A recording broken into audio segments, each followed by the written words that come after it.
دوستان گرامی، طبیعی است که ما انسان‌ها در این دنیای پهنا و پرغوغا، در این روزگاری پر از تلاطم و حادثات، گاه خسته و دلتنگ می‌شویم. این چیزی طبیعی و از تقاضای فطرت و طبیعت ما فرزندان آدم است. علل خصوص برادران و خواهران مهاجر ما که این شب و روزها مشکلات اندر مشکلات شده و هر مهاجر نوعی از گرفتاری را در خود یا در خاندان یا در یکی از نزدیکان خود مشاهده می کند. در چنین حالتها انسان به همدمی روحی نیاز دارد که او را تسکین بخشد، دلبرداری کند، قلب و روحش را تقویت بخشد. در چنین شرایط انسان به لحظه های نیاز دارد که در آن روح و روانش نفس آسوده برآورد و خستگی های باطنی اش را برطرف نماید. بعضی نفران در چنین حالتها خود را به تماشای فیلم ها مشغول می سازند و دیگران به گوش اندازی موسیقی ها. کسان نوارهای حجمی می بینند و دیگران به تماشا لب بحر و نهر می برایند.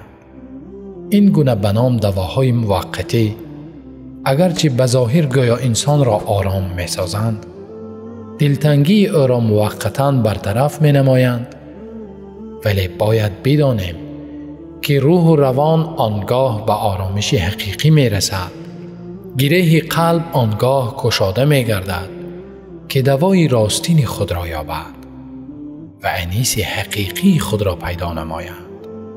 روح آنگاه سکونت و آرامش می یابد که آب و غذای خود را پیدا نموده تشنگی و گرسنگی خود را برطرف سازد.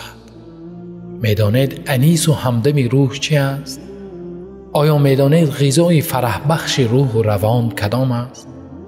آیا میدانید کشاینده گره غم و غصه ها چی است؟ بیایید جواب این سوال را از کتابی که همه حقیقت ها در آن درج گشته است، همه دردها در آن تشخیص و همه دواها توصیف شده است بپرسیم. بیایید به قرآن گوش اندازیم که به این سوال چی جواب میگوید. انیقترش بیایید از خداوند آفریدگار این قلب و روح بپرسیم که ما انسانها کی و چگونه میتوانیم آرامش روانی پیدا نماییم. خداوند ذوالجلال آفریدگار هستی در قرآن عظیم و شأن فرموده است: الا بذکر الله تطمئن القلوب. آگاه باشید، دلها تنها با یاد خدا آرام میگیرند. بله دوستان عزیز، آفریدگاری که انسان را از جسم و روح به هستی آورده است، برای هر یک از جسم و روح غذای خاص آن را فراهم نموده است.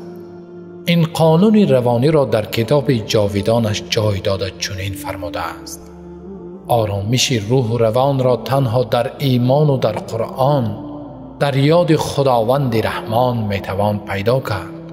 دوست عزیز، مهاجر ارجمند، برادر گرام قدر و خواهر و مادر محترم، اگر از غم و غصه روزگار خسته و دلتنگ گشته اید، اگر آرامش و آسودگی باطنی میخواهید، به خالق خود روی بیاورید، نام پاک او در دل یاد نمایید و به زبان آورید، کتاب او کشایید، سخن او را تلاوت نمایید، با او باشید، از او کمک بخواهید، از او لطف طلب نمایید.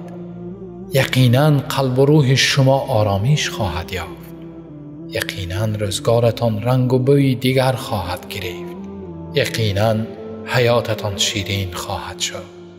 این وعده خداست.